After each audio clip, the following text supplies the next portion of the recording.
Hello my dear friends, welcome to my channel Learn with Nitashree. আজি ভিডিওটিৰ জৰিয়তে আগবঢ়াব বিচাৰিছো কেইটামান অতি গুৰুত্বপূৰ্ণ প্ৰশ্ন উত্তৰ যি কেইটা প্ৰশ্ন উত্তৰ আমাৰ অসমত হ'বলগীয়া এক্সামবোৰৰ কাৰণে খুবেই ইম্পৰ্টেন্ট।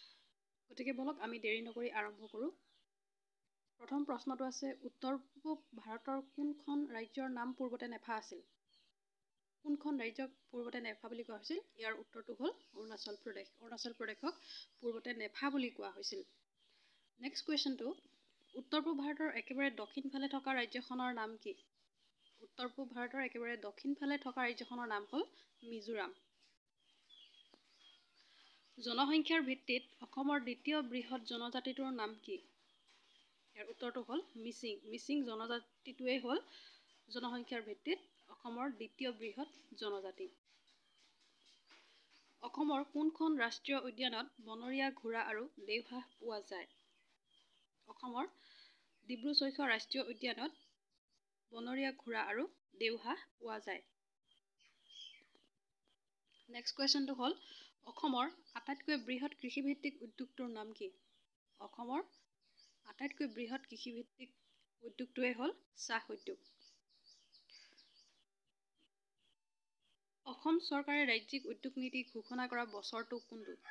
অসম চৰকাৰে কোন চনত ৰাজ্যিক উদ্যোগ নীতি ঘোষণা কৰিছিল তেতিয়াহ'লে 2008 চনত। 2008 চনত অসম চৰকাৰে ৰাজ্যিক উদ্যোগ নীতি ঘোষণা কৰিছিল। অসমৰ কোনখন জিলাত চীনামাটি পোৱা যায়? অসমৰ কাৰ্বি আংলং জিলাত চীনামাটি পোৱা যায়। মৰাণ হুগ্ৰীজান তৈলক্ষেত্ৰত কোন চনৰ পৰা তেল উৎপাদন কৰা হৈছিল? মৰাণ হুগ্ৰীজান তৈলক্ষেত্ৰত 1956 চনৰ পৰা 1956 চনৰ পৰা তেল উৎপাদন কৰা হৈছিল। ভাৰত চৰকাৰে উত্তৰ পূব ঔদ্যোগিক বিনিয়োগ বৃদ্ধি নীতি কেতিয়া ঘোষণা কৰিছিল? ভাৰত চৰকাৰে উত্তৰ পূব ঔদ্যোগিক বিনিয়োগ বৃদ্ধি নীতি ঘোষণা কৰিছিল 2007 চনত। আমাৰ শেষৰ প্ৰশ্নটো হ'ল ভাৰতৰ মুঠ এৰী উৎপাদনৰ কিমান শতাংশ অসমে উৎপাদন কৰে? ভাৰতৰ মুঠ এৰী উৎপাদনৰ অসমে মুঠ উৎপাদন কৰে 65% অৰ্থাৎ 65%। 65% অসমে উৎপাদন কৰে।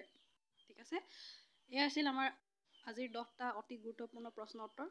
আপোনালোকে আমাৰ চেনেলটো ভিজিট কৰাৰ কাৰণে ধন্যবাদ থাকিল আৰু ভৱিষ্যতে এনেধৰণৰ ভিডিঅ'বোৰ পাই থাকিবৰ কাৰণে আমাৰ চেনেলটি ছাবস্ক্ৰাইব কৰি ৰাখিব বুলি আশা ৰাখিছোঁ। Thank U.